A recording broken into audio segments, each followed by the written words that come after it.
So hey guys, get your good evening. So आज के इस वीडियो में we are going to complete business studies chapter number 2, principles of management. आज की class में principles of management का basic concept जो है उसको हम क्लियर आउट करेंगे और जो भी डाउट्स होंगे वो पूरी तरीके से आज सॉर्ट आउट हो जाएंगे। सबसे पहले प्रिंसिपल्स ऑफ मैनेजमेंट क्या होता है, प्रिंसिपल्स क्या होते हैं, मैनेजमेंट क्या होते हैं, इसके बारे में डिस्कस करेंगे। So in the previous class, I already discussed about the management. Management is an art of getting things done. Management एक आर्ट होता है जो हम लोग काम मिलके करते हैं। ये हमने चीजें डिस्कस की थी पिछली क्लास में। आज का टॉपिक है प्रिंसिपल्स। Why principles? प्रिंसिपल्स क्या होते हैं? क्यों नीड है प्रिंसिपल्स की हमारे मैनेजमेंट में? क्या रोल होता है प्रिंसिपल का? तो आज इसको कंटिन्यू करते हैं। सबसे पहले जानते हैं व्हाट इज प्रिंसिपल। एक कॉमन वर्ड में they are two types of principle. पहली चीज तो ये क्लियर करना चाहूंगे। प्रिंसिपल एक होता है LES वाला, एक होता है प्रिंसिपल PAL वाला। ठीक है, इन चीजों को देखते हैं। सबसे पहले हम बात करें LES वालों की। प्रिंसिपल्स मतलब सिद्धांत। किसी भी चीज को करने का सिद्धांत क्या है, किसी भी चीज को करने का क्राइटेरिया क्या है, उस चीज को यहाँ पे हम इस चैप्टर में डिस्कस करने वाले हैं। So let's guys, I hope you are doing well. And this session is for the class session 26-27 batch student. So सीधे चलते हैं स्क्रीन पे और we will discuss about principles of management. Let's start. So the first topic, that is definition. Before going to any of the topic, we have to understand the definition and meaning, the base of the chapter. So principles of management refers to the fundamental guidelines or general rules that help manager make decisions and perform managerial functions effectively. Principles of management एक guidelines होती है, fundamental guidelines हो गए, rules हो गए किसी भी organization के लिए, जिसके basis पे वहाँ का management, वहाँ का managerial function को हम perform कर सकते हैं in a very easily way। ये प्रिंसिपल्स आए कहाँ से? ये प्रिंसिपल्स आते कहाँ से? हमारे ऑब्जर्वेशंस के बेसिस पे, प्रैक्टिकल एक्सपेरिमेंटेशन के बेसिस पे, ठीक है? To guide the managers in planning, organizing, staffing and controlling. इन सभी चीजों को प्रॉपर तरीके से इम्प्लीमेंट करना, गाइड करना, ये सब कहाँ से हम सीख पा रहे हैं? By the help of only principles. That's why principles of management is very important in any of the organisation. So basically slide पे आप देख सकते हो प्रिंसिपल्स ऑफ मैनेजमेंट की डेफिनेशन। हेनरी फ्योल क्या कहते हैं? According to the Henri Fayol who is the father of general management, कहते हैं principles of management are general guidelines, एक तरीके से काम करने की गाइडलाइंस है, that help managers deal with the organisational situation efficiently. किसी भी टाइप का ऑर्गेनाइजेशन में कोई भी सिचुएशन क्रिएट कभी भी हो सकता है, उस सिचुएशन को कैसे डील करना है, कौन सा लॉ, कौन सा रूल एप्लीकेबल करना है, उसको हम सॉर्टेड कर सकते हैं by the help of the principles. In short, जो आप बोर्ड्स के एग्जाम में लिख सकते हो, यहाँ पे की पॉइंट है आपके लिए। Principles of management are broad and general guidelines for managerial decision making and behaviour that help manager perform organizational activity efficiently and effectively। ठीक है, ये आप बोर्ड्स के इंपॉर्टेंट पॉइंट में 2 मार्क्स में आता है for the CBSE board, 1 marks in the UP board and ISC in the 1 marks. आप to write it. Second thing, principles के बारे में हमने जाना। क्या ये रियल लाइफ में भी एप्लीकेबल होते हैं? या it's applicable in the real life also. हम भी किसी भी चीज को फॉलो कर रहे हैं, किसी भी चीज के पैटर्न को फॉलो कर रहे हैं on the basis of the following principle. Suppose if you are preparing for some professional exam या competitive exam like banking, CSES, then there is also certain guidelines, and if you are eligible for that exam, then what are the guidelines you have? Because you are graduated from recognized university, you have minimum 60% of aggregate in your graduation exam. That's are the guidelines that is followed by the different institution and different organization to enroll the candidate students. That's a principle.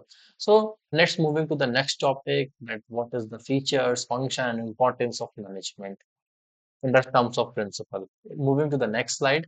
The next slide is nature of principles of management. What nature of principles? तो एक principles का भी क्या nature होता है, इस चीज को भी देखते हैं। प्रिंसिपल्स का नेचर में मतलब उसको हम कैसे जानेंगे, पहचानेंगे? पहला चीज, यूनिवर्सल एप्लीकेबिलिटी। यूनिवर्सल एप्लीकेबिलिटी मतलब ये ऐसे प्रिंसिपल्स होते हैं जो यूनिवर्सल, मतलब ऑल ओवर द वर्ल्ड में जितने भी कंट्रीज हैं जो मैनेजमेंट प्रिंसिपल्स को फॉलो कर रही हैं, वहां पे ये फॉलो हो सकते हैं, वहां पे ये एप्लीकेबल है। For like in the screen आप देख सकते हो, principles of management can be applied to all kinds of organisation at all levels of management. चाहे वो छोटा ऑर्गेनाइजेशन हो, चाहे वो बड़ा ऑर्गेनाइजेशन हो, सब जगह अप्लाई होगा। चाहे वो कोई भी लेवल ऑफ मैनेजमेंट हो, टॉप लेवल हो, मिडिल लेवल हो, लोअर लेवल हो, whether it is a school, hospital, business, company, government office, or a small shop. We have to use this principle. That's why it's called universal applicability. Example के time पे अगर बताऊं, management activities are required everywhere. अब देखो, चाहे वो छोटा organisation हो, चाहे वो एक बड़ी एमएनसी कंपनी हो, हर जगह पे मैनेजमेंट होता है। To enjoy the work, to work people, to achieve the goals. एक कॉमन गोल होता है मैनेजमेंट का, to achieve the goals. Management principles are not limited to a particular industry organisation.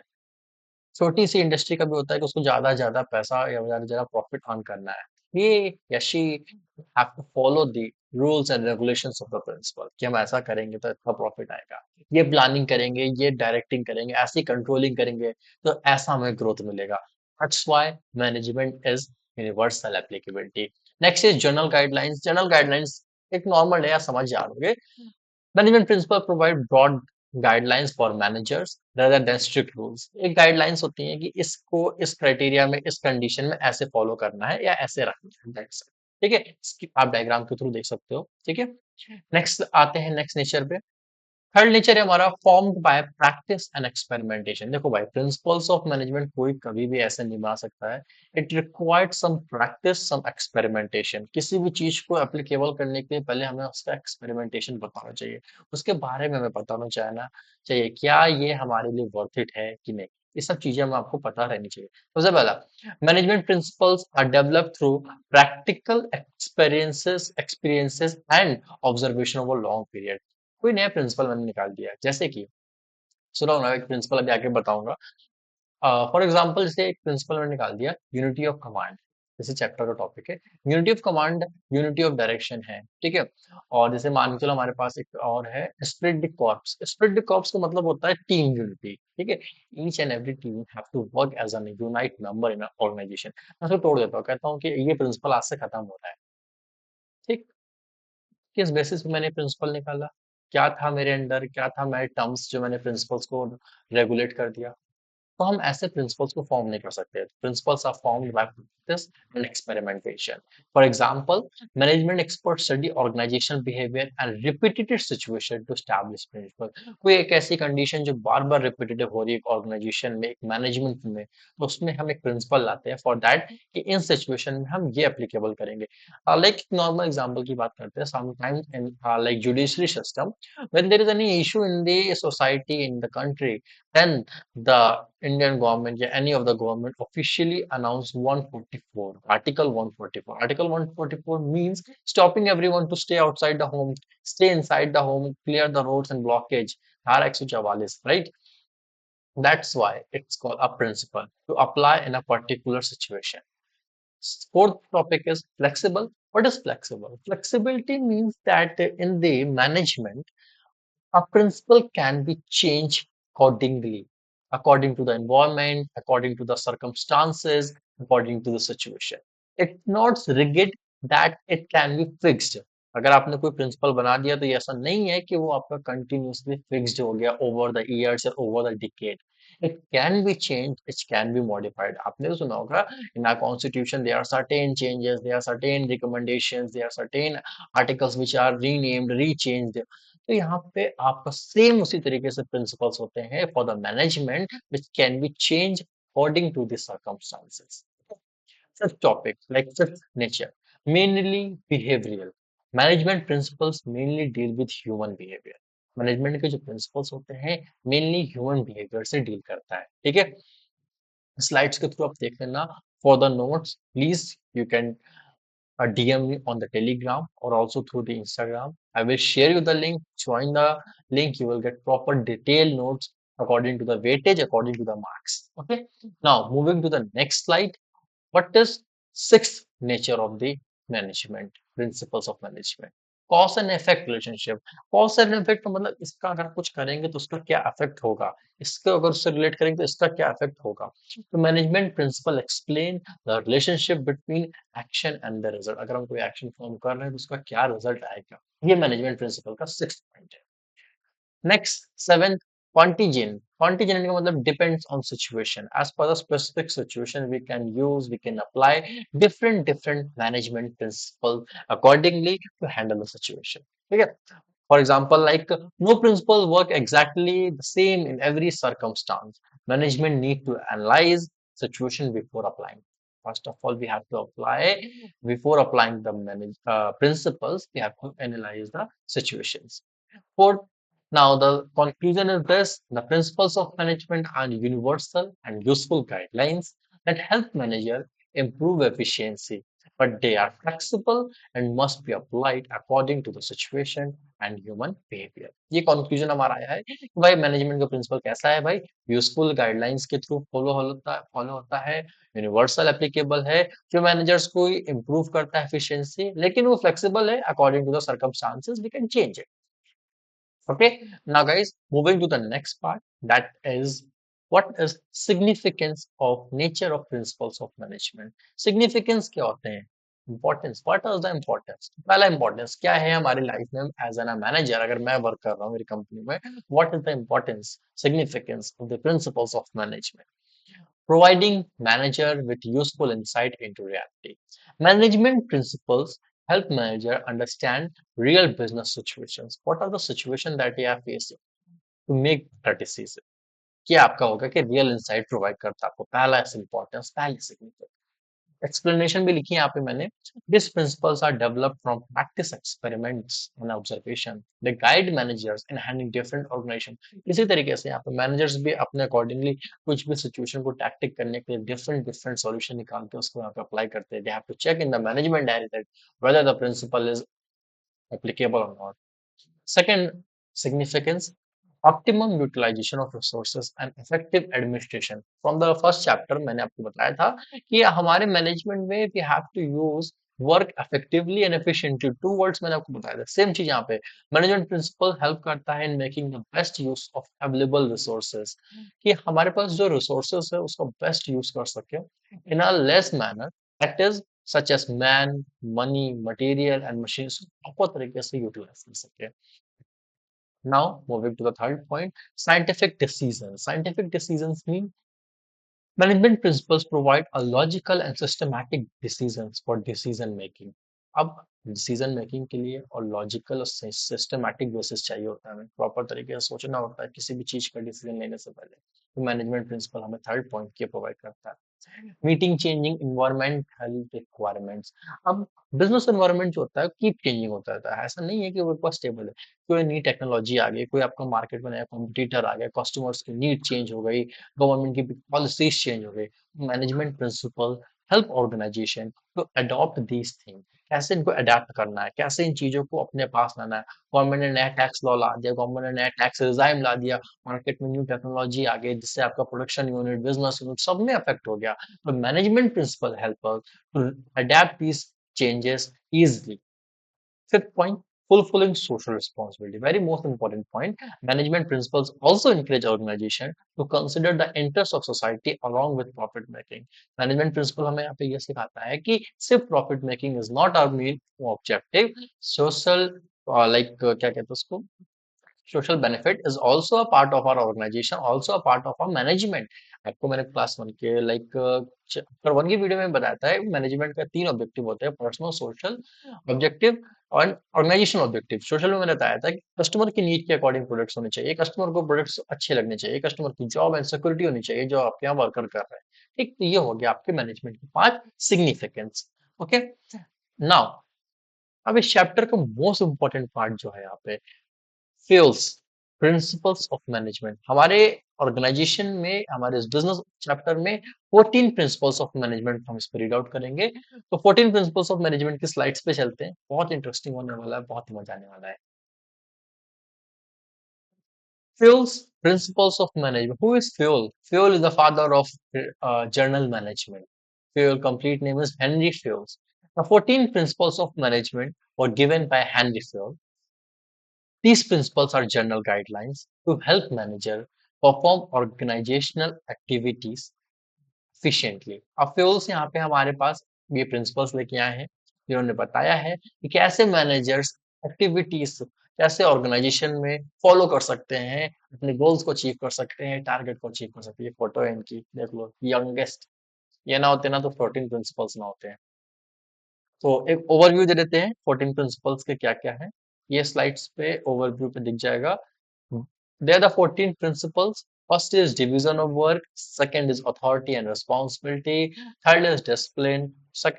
Fourth is unity of command. Fifth is unity of direction. Sixth is subordination of individual interest to general interest. Seventh is remuneration. Eighth is centralization. Ninth is skill chain. 10th is order. 11th is equity. 12th is stability of personal tenure. 13 is initiative and 14 is aesthetic corps. एक यहाँ पे mistake है, scalar chain two time repeated, it centralization decentralization है। Okay, I will rectify it in the notes. तो ये आपका 14 principles of management है, जिसको एक ओवरव्यू दे दिया है। अब इसके डिटेल में जानेंगे, डिटेल मींस इसके बारे में जानेंगे कि क्या है प्रिंसिपल, क्या यूज होते हैं। Okay, and until if you are liking the video, understanding the video, please hit the like button. First principle, division of work. Division of work का मतलब होता है work should be divided into smaller unit, smaller and assigned according to specialisation. Simple मतलब यहाँ पे एक person सारे काम नहीं कर सकता। अब मैं अपनी कंपनी में हूँ, I am working in the role of finance, तो मैं फाइनेंस का ही रोल कर पाऊंगा। I will not able to do the role of marketing, HR as well as operations. Finance का बंदा फाइनेंस का ही काम कर पाएगा, वो और डिपार्टमेंट का काम नहीं कर पाएगा। इसलिए हेनरी फोल ने पहला प्रिंसिपल दिया था, डिवीजन ऑफ वर्क। काम को स्पेशलाइजेशन के अकॉर्डिंग डिवाइड करना है। उन टास्क को उन छोटे छोटे टास्क में बांटो जो उस काम के लिए स्पेशलाइज्ड हो, जिसके पास उस चीज की स्किल्स हो। ये था हेनरी फोल का पहला principal. For example, in a hospital, one doctor performs surgery, another check patients. ऐसा नहीं है कि सारे डॉक्टर्स वहां के सर्जरी ही कर पाएंगे।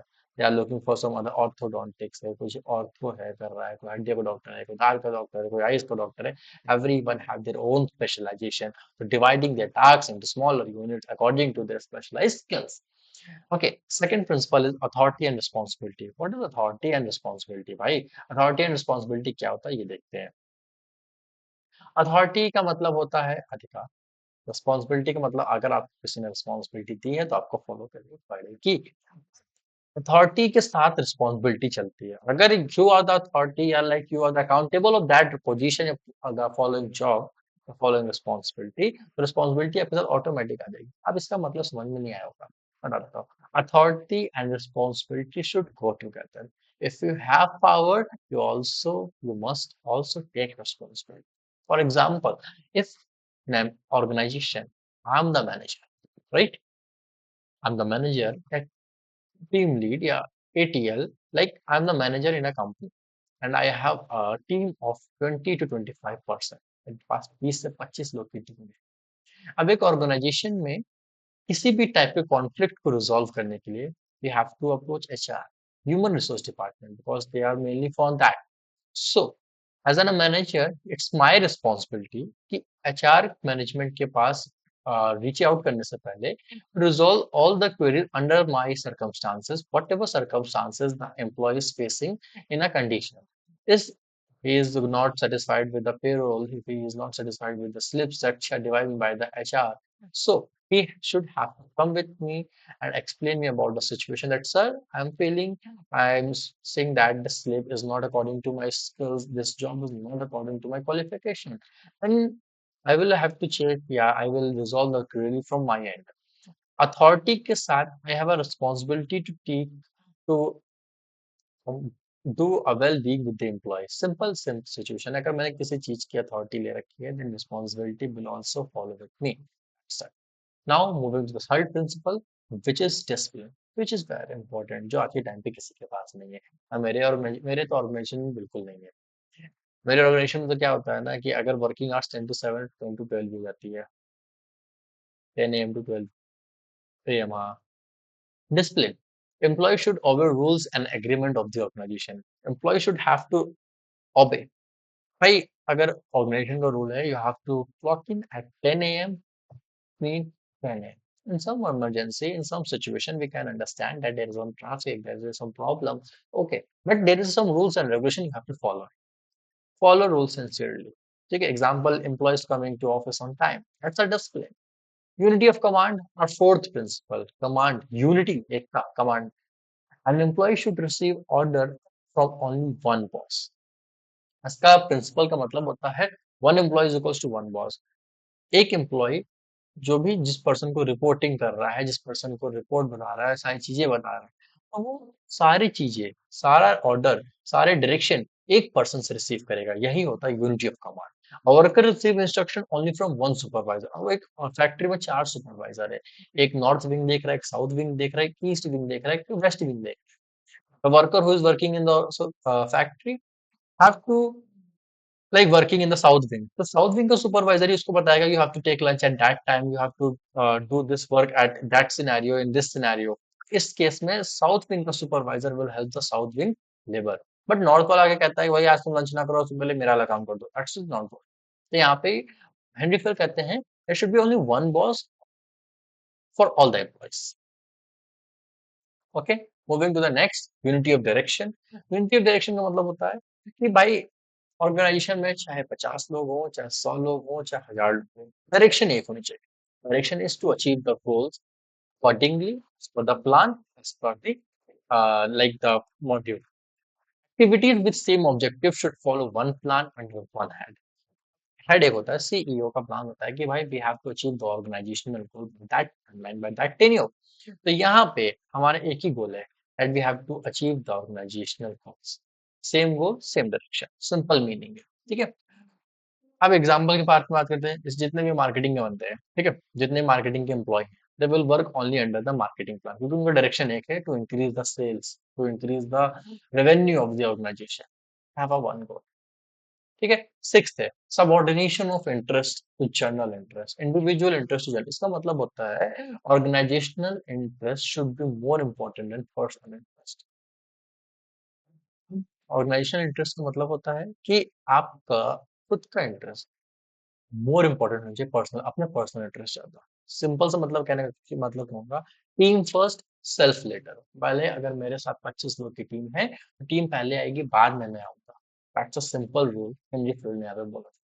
एग्जाम्पल की बात करते हैं, an employee stay a little extra during an important project, क्योंकि उसने डेडलाइन थी, तो उसने क्या किया, एक लिटिल थोड़ा सा एक्स्ट्रा रह के काम करके डेडलाइन पे काम पूरा किया। बोला ना ऑर्गेनाइजेशनल पहले आएगा, फिर सेल्फ इंटरेस्ट बाद में आएगा, ठीक है।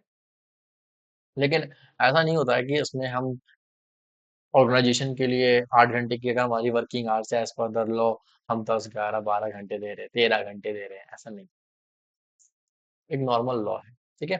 Okay, moving to the next slide, that is remuneration. What is remuneration? इस नाम से सुनकर तो बहुत अच्छा लगता है वैसा, मनी। रेम्यूनरेशन का मतलब होता है employee should get fair wages for their work. भाई जो बंदा जिस काम के लिए हायर है, according to their skills, according to their qualification, they will get fair wages, fair remuneration. भाई देखो, फेयर वेजेस मैं उनके लिए यूज कर रहा हूँ जो दिहाड़ी पे काम करते हैं, जो मजदूरी करते हैं, labours. And salary word is use for the corporate professionals, very begging system, very poor people. So ये हो गया आपका remuneration. Good work deserve fair payment. Examples giving salary and incentive to employees.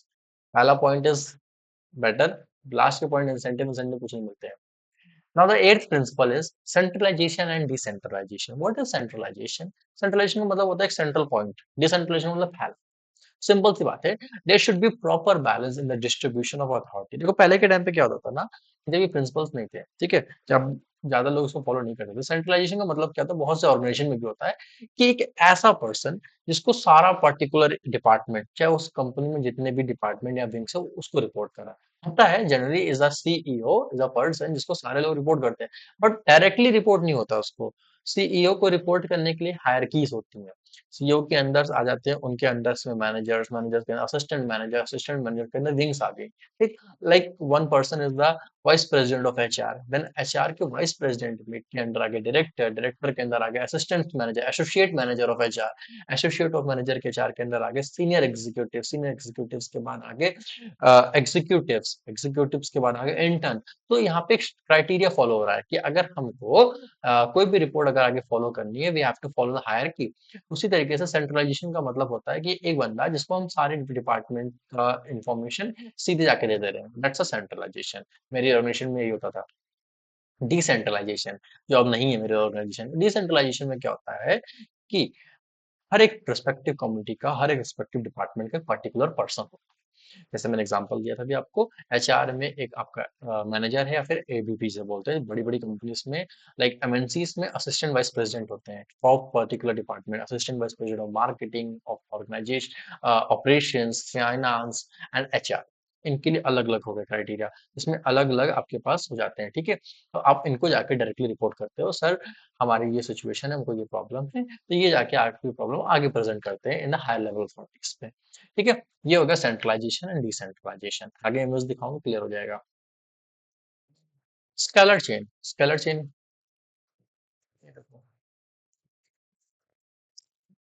This is scalar chain, नहीं ना, this is not a scalar chain, chain है, scalar अलग होता है। स्केलर चेन का मतलब होता है there should be a clear line of authority from top to bottom, bottom से टॉप तक की एक प्रॉपर पैरामीटर, एक प्रॉपर पिरामिड है, इसको आपको फॉलो करना है।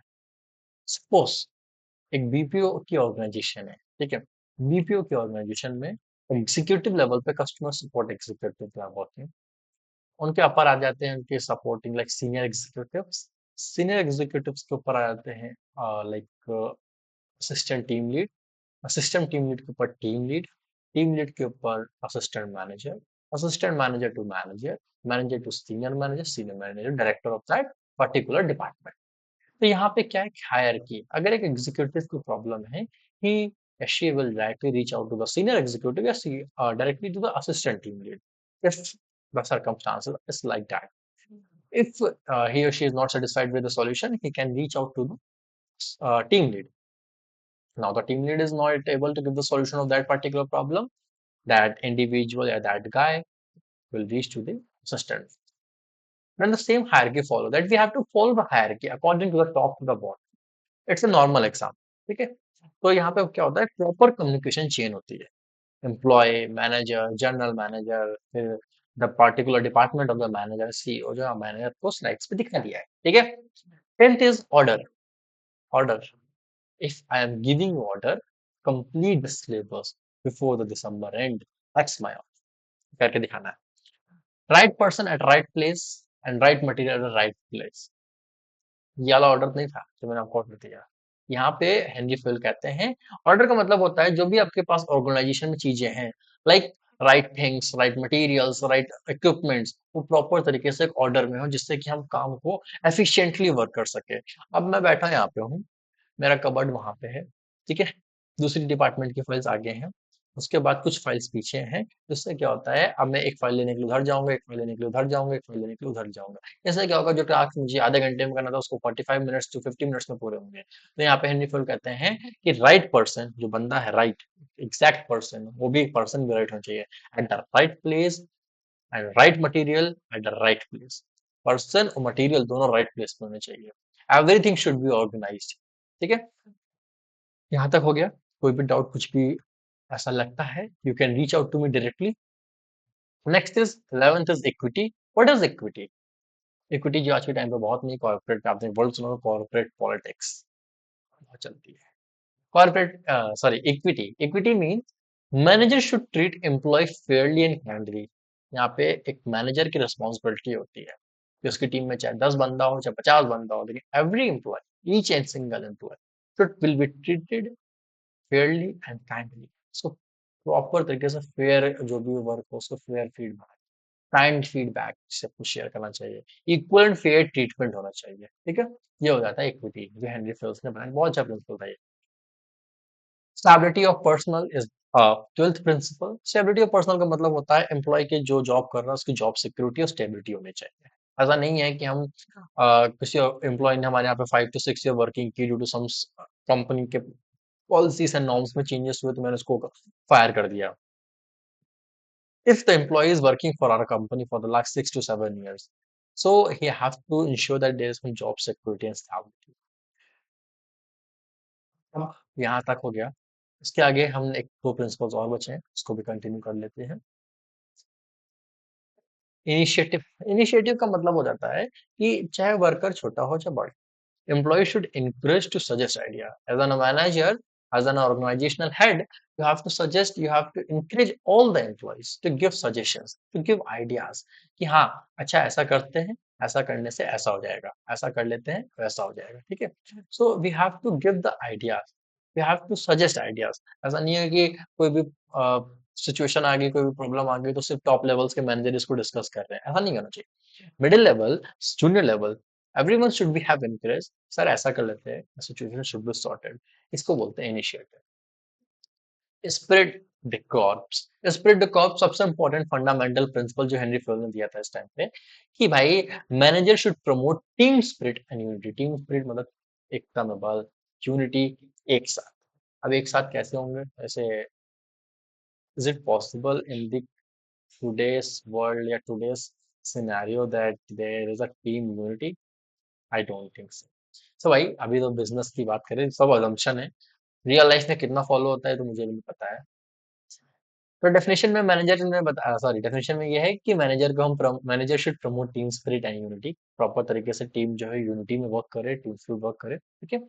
तो जैसे एग्जांपल्स में बात की, team meetings and celebrations to build unity, ऐसे टीम मीटिंग्स होनी चाहिए, सेलिब्रेशंस होनी चाहिए जिससे कि हम यूनिटी में वर्क कर सके। वैसे मेरे ऑर्गेनाइजेशन में जहाँ मैं काम करता था ना, लास्ट ऑर्गेनाइजेशन में, नाम नहीं डिस्क्लोज कर रहा हूँ, there is a complete unity. मेरे जो फ्रेंड ग्रुप्स थे, देयर इज अ कंप्लीट, अगर मैनेजर ने कहा है I am changing your work station, तो मेरे फ्रेंड्स ने भी वर्क स्टेशन अपना साथ में चेंज कराया है। That's a unity. Friends level की बात हो रही, मैनेजमेंट पे ये होने चाहिए एप्लीकेबल कि मैनेजर ऐसा करे, बट ये इंडिविजुअल लेवल पे बताया मैंने आपको, ठीक है। ये हो जाता है यूनिटी एस्पिरिट द कॉर्प्स का मतलब, ठीक है। और उसके बाद आपको मैं एग्जांपल्स दिखा देता हूँ। रेमुनरेशन का आप देख सकते हो, ऐसा सेंट्रलाइजेशन, सारा बंदा एक जगह पे एक पर्टिकुलर पॉइंट पर पर्सन को रिपोर्ट कर रहा है। स्केलर चेन में आप देख रहे हो, यहाँ पे प्रॉपर तरीके से नीचे के दो बंदे इनको रिपोर्ट कर रहे हैं, ये दो बंदे उनको रिपोर्ट करे, फिर ये चार इन दोनों को रिपोर्ट करे, ये दोनों एक को रिपोर्ट कर रहा है, फिर मुझे रिपोर्ट कर रहा है, ठीक है। Equity, one side and one side both should be, ठीक है। आई थिंक इक्विटी को एक बार मैंने क्रिएट कर दिया, इसको भी चेंज कर दूंगा। Stability of personnel, like stable job, security job. Esprit de corps दिख रहा है एकदम, मेरे मैं हूँ, ये तो मेरा पूरा टीम ग्रुप बन गया, मैं, आयुषी, मोहित, युवराज, सुरभि, ओके। इनिशिएटिव का मतलब बता देना, should be give each a single idea from the bottom level of management तो टॉप लेवल ऑफ, सबको पास एनकरेज करना चाहिए कि वो अपने आइडियाज और अपने सजेशन हमें दे सके, ठीक है। ये हो गया हमारा इनिशिएटिव तक। हमने 14 प्रिंसिपल्स ऑफ मैनेजमेंट कवर किए हैं फॉर द पार्ट वन में। नेक्स्ट पार्ट में जो हमारे पास टेलर से कुछ प्रिंसिपल है, 5-6 प्रिंसिपल, कुछ एक दो और टॉपिक है, difference between the Fayol's and Taylor's principles, उनको डिस्कस करेंगे, शॉर्ट वीडियो होगा। तो पार्ट वन को प्रॉपर तरीके से देख लो, नोट्स बनाना है तो आप नोट्स बना लो इससे, बाकी डिटेल नोट्स के लिए आपको टेलीग्राम पर मिल जाएगा, ठीक है। कोई भी डाउट होता है, कुछ भी होता है, you can reach out to me directly, okay, through the Telegram, through the Instagram.